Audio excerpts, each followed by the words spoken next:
Assalamualaikum warahmatullahi wabarakatuh. Salam sehat bagi kita semua ya. Semoga Allah selalu melimpahkan rahmat dan hidayahnya bagi kita semua. Kali ini saya akan mengampu mata kuliah gizi dalam kesehatan reproduksi ya. Nah, dalam mata kuliah gizi dalam kesehatan reproduksi ini, saya tim teaching ya dengan Bu Yanti. Nanti ada 12 kali pertemuan, untuk 6 kali pertemuan dengan saya dan 6 kali dengan Bu Yanti. Untuk 2 kali pertemuan lainnya itu adalah UTS dan juga UAS. Untuk bobot SKS-nya adalah 2 SKS. Nah, sebelum kita membahas lebih jauh mengenai gizi seimbang bagi ibu hamil, ibu menyusui, ibu nifas, gizi seimbang bagi bayi, bagi balita, dan lain sebagainya, pertemuan kali ini kita akan membahas mengenai konsep dasar ilmu gizi terlebih dahulu ya.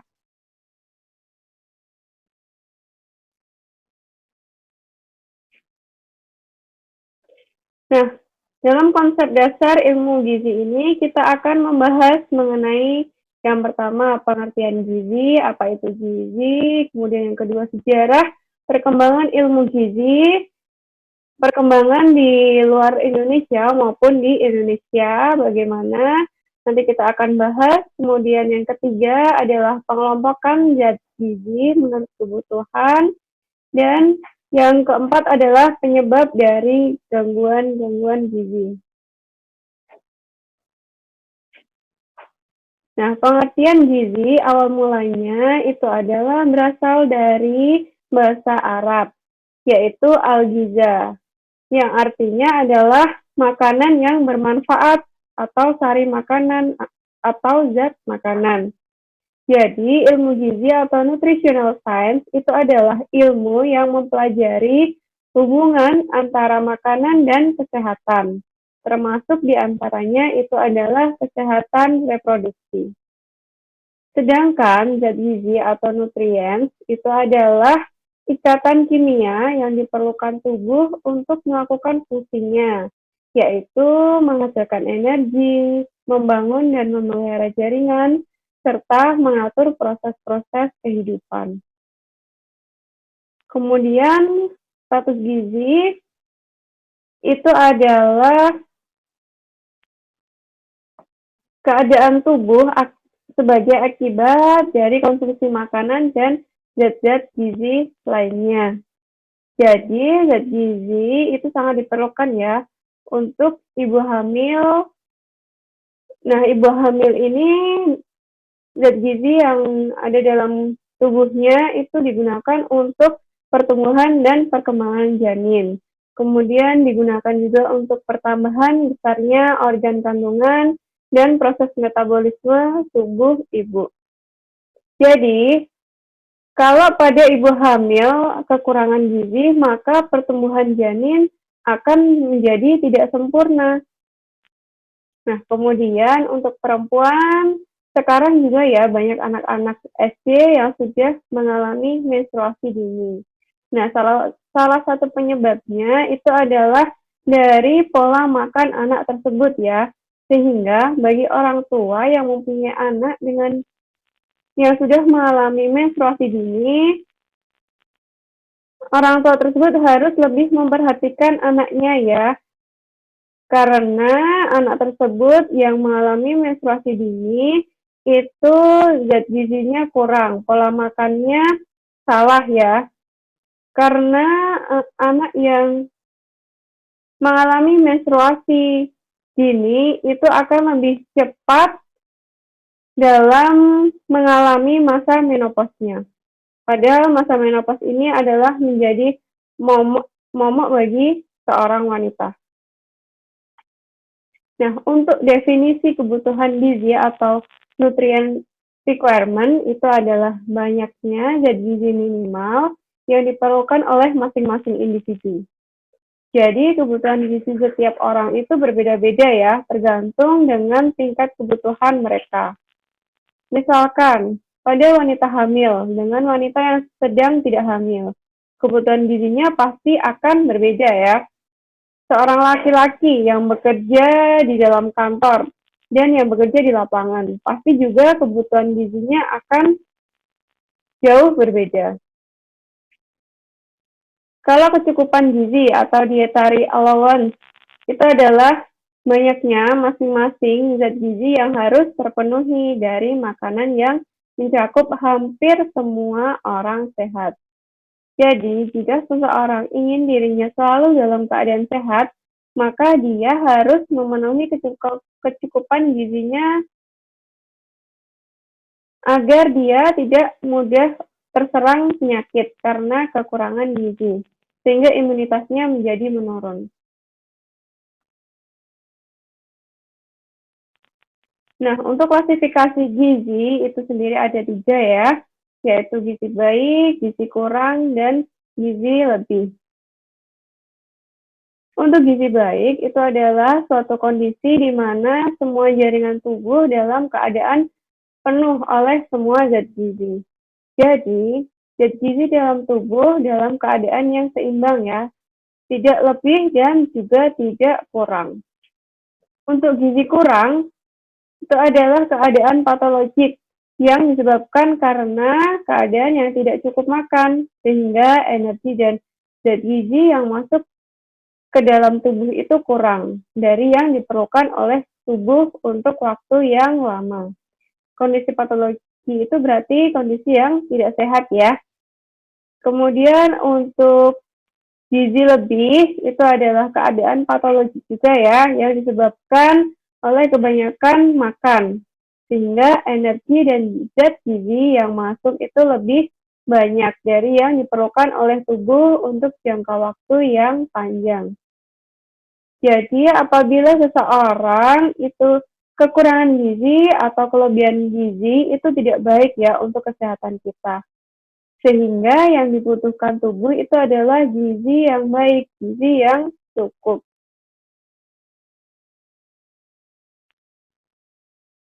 Nah, untuk sejarah perkembangan ilmu gizi di luar Indonesia, itu dimulai sejak abad 460 sebelum Masehi ya. Nah, pada tahun tersebut, Hippocrates itu menulis peranan makanan terhadap penyembuhan penyakit, yang merupakan landasan salah satu cabang ilmu gizi ya, yaitu ilmu dietika atau gizi klinik. Kemudian beliau disebut sebagai Bapak Ilmu Kedokteran. Jadi dengan makanan itu dapat berkontribusi ya dalam penyembuhan suatu penyakit. Sehingga kebutuhan gizinya itu harus terpenuhi agar suatu penyakit itu dapat sembuh.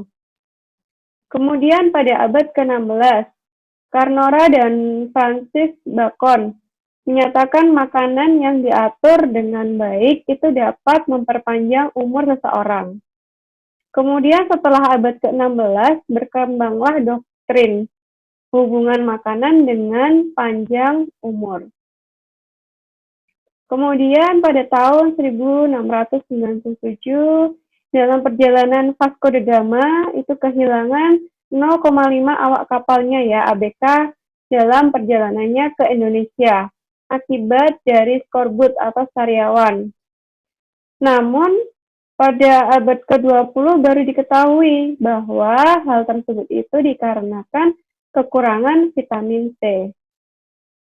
Kemudian pada tahun 1762, Lavoisier dan Laplace itu melakukan percobaan kepada binatang ya dengan menggunakan kalorimeter untuk mengukur pemakaian oksigen dan karbon dioksida. Nah, dengan penemuan ini, selain dikenal sebagai Bapak Ilmu Kimia dan Biologi, Lavoisier juga dikenal sebagai Bapak Ilmu Gizi Dunia, karena beliau adalah orang yang pertama kali mempelajari hal-hal yang berkaitan dengan energi makanan. Kemudian, beliau juga melakukan penelitian mengenai hubungan produksi panas dengan karbon dioksida yang dikeluarkan oleh tubuh.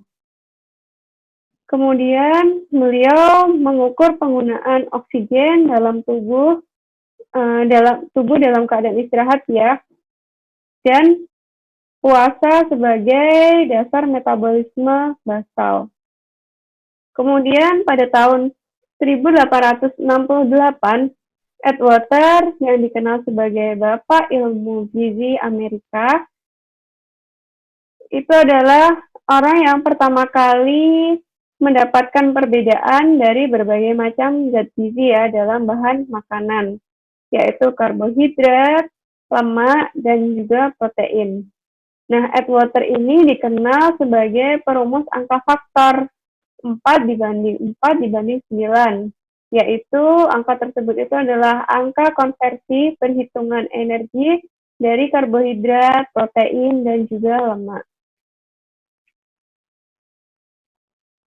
Kemudian, sejarah perkembangan gizi di Indonesia. Awalnya itu dimulai dari pendirian Laboratorium Kesehatan di Jakarta. Pendirian Laboratorium Kesehatan di Jakarta itu didirikan oleh Belanda pada tahun 1888.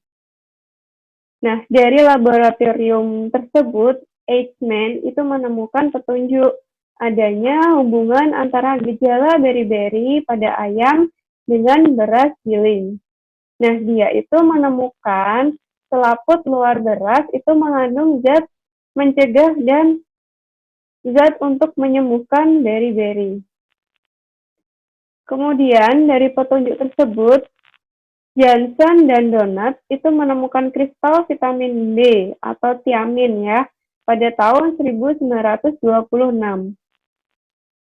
Nah, pada tahun 1934, pemerintah Hindia Belanda itu memfasilitasi pembentukan lembaga Eichmann dan berdirilah Institute for Stock Feeding atau disingkat IFVC ya. Nah, dari lembaga ini, Green,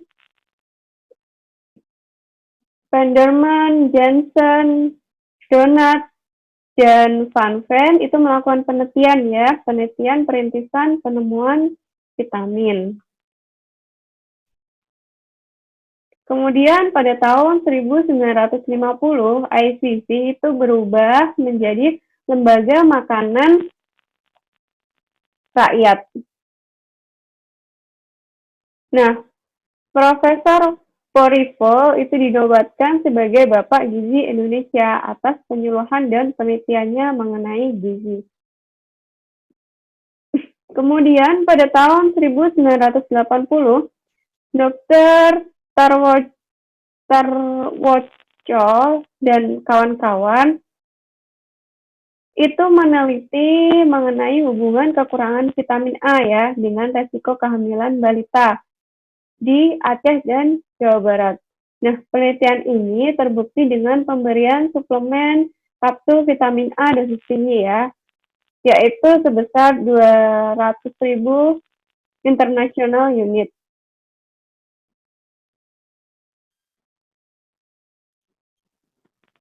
Nah, kapsul vitamin A dosis tinggi itu diberikan sekali dalam 6 bulan pada anak yang berumur 1-6 tahun yang dapat menurunkan resiko kematian balita sebesar 34-46%.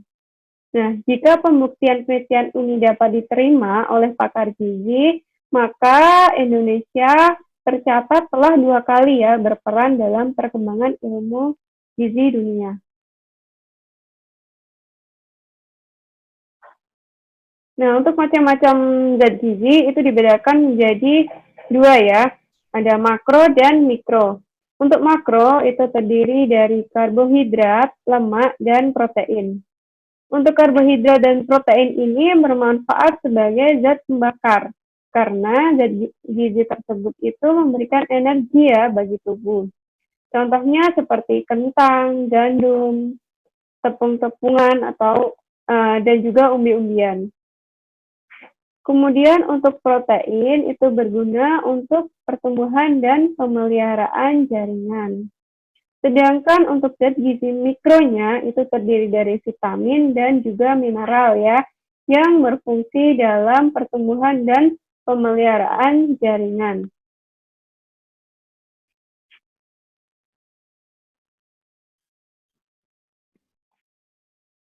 Nah, Zat-zat gizi tersebut mempunyai fungsi utama masing-masing ya. Yang pertama lemak. Lemak itu menyediakan energi dan asam lemak itu penting bagi tubuh. Jadi tidak semua lemak itu tidak baik bagi kesehatan ya. Lemak itu ada lemak yang jahat dan ada lemak yang baik. Kemudian yang selanjutnya adalah karbohidrat. Karbohidrat itu fungsinya untuk menyediakan energi untuk kegiatan kita sehari-hari dan sebagai penghasil panas tubuh. Jadi, tujuan manusia makan itu kan adalah untuk mencukupi kebutuhan energi dan zat gizi ya. Nah, agar fungsi tubuh dapat bekerja dengan baik, maka kita harus mencukupi kebutuhan energi dan zat-zat gizi tersebut.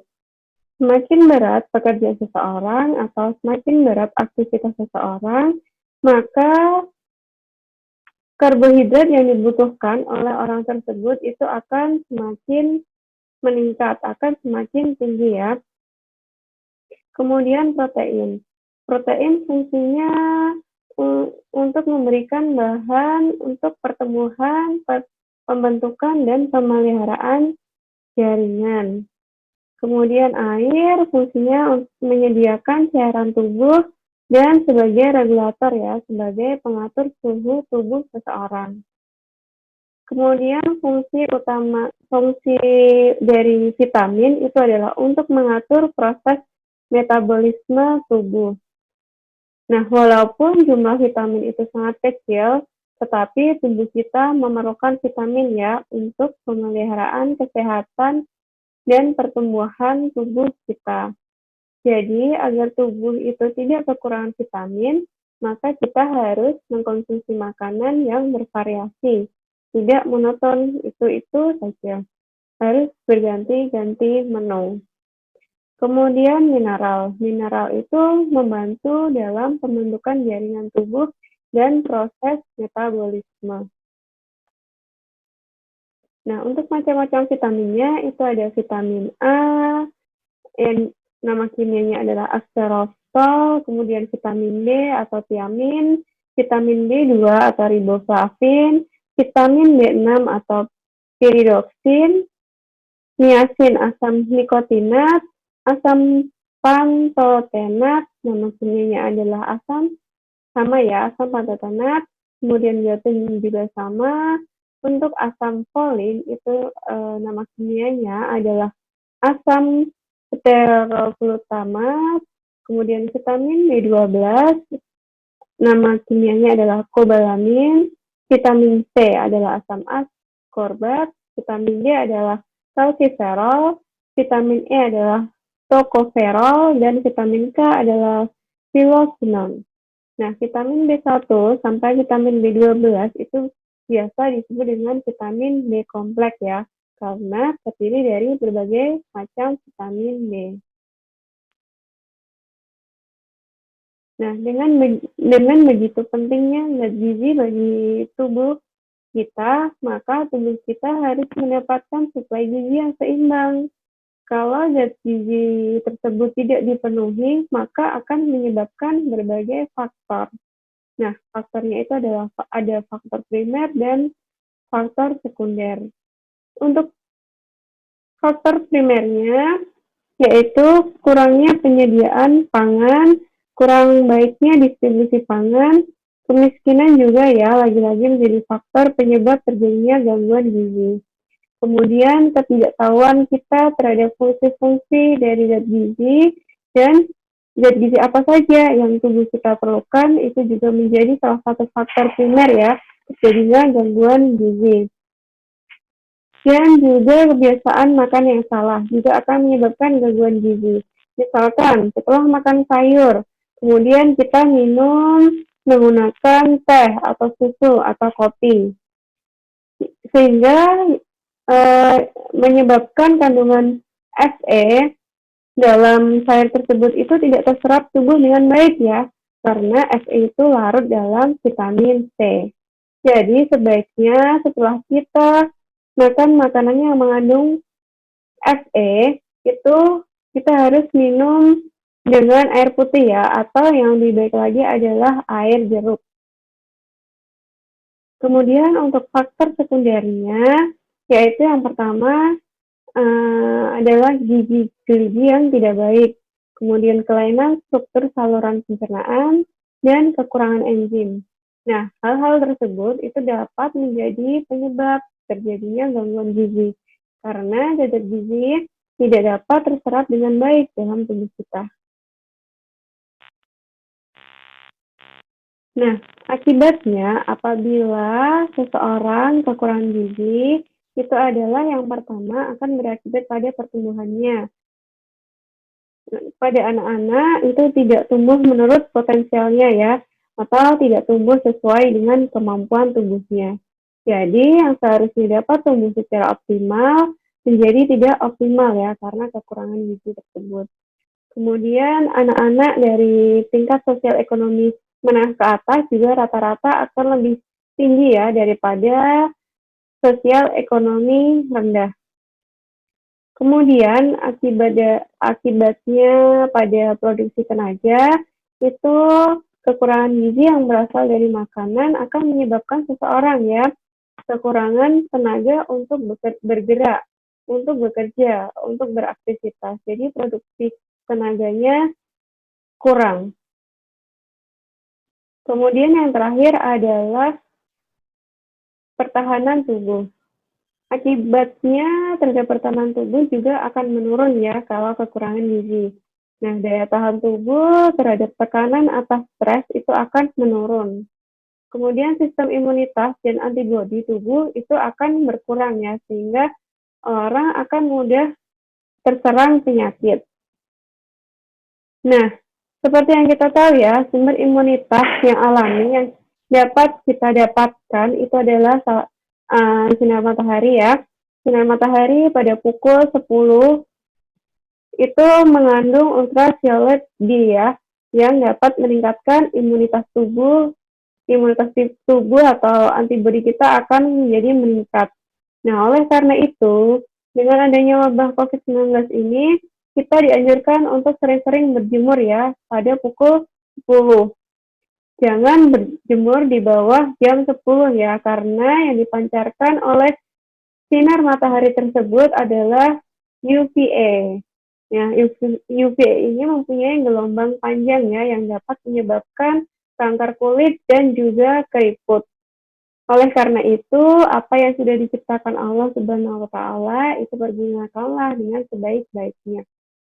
Memanfaatkannya dengan sebaik-baiknya. Kemudian yang keempat, struktur dan fungsi otak. Nah, kekurangan gizi itu akan berakibat pada perkembangan mental dan kemampuan berpikir kita. Otak itu akan mencapai bentuk maksimalnya pada usia 2 tahun ya. Nah, 2 tahun ini adalah masa golden age ya. Nah, kalau tubuh itu kekurangan gizi, maka fungsi otak itu akan terganggu secara permanen. Kemudian yang terakhir adalah perilaku. Nah, dalam berperilaku juga akan berpengaruh ya pada orang-orang yang kekurangan gizi. Mereka yang cenderung kekurangan gizi itu akan berperilaku menjadi tidak tenang ya, gelisah, mudah tersinggung, gampang menangis, dan juga apatis. Jadi kalau misalkan kalian sedang galau, makanlah yang banyak ya, agar gizi tetap tercukupi. Nah, kalau gizi berlebih pun juga akan berdampak buruk ya bagi proses tubuh kita. Karena gizi berlebih itu dapat mengakibatkan obesitas yang diakibatkan karena penimbunan lemak ya yang ada dalam tubuh kita. Sehingga dengan penimbunan lemak dalam tubuh kita itu akan menyebabkan penyakit degeneratif seperti hipertensi, diabetes, jantung koroner, hati, dan kantung empedu.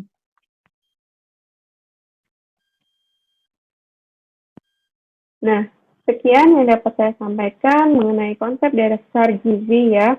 Pada pertemuan selanjutnya kita akan membahas mengenai manfaat gizi bagi wanita sepanjang jalur kehidupan.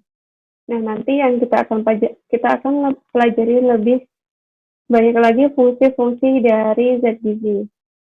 Saya harap kalian bisa belajar terlebih dahulu ya tentang materi tersebut sebelum saya menyampaikan materi kepada kalian, sehingga kalian akan lebih mudah untuk mengerti, lebih mudah untuk memahami ya ketika saya menjelaskan nantinya. Akhir kata, saya cukupkan sekian. Akhir kata, wabillahi taufiq wal hidayah. Wassalamualaikum warahmatullahi wabarakatuh.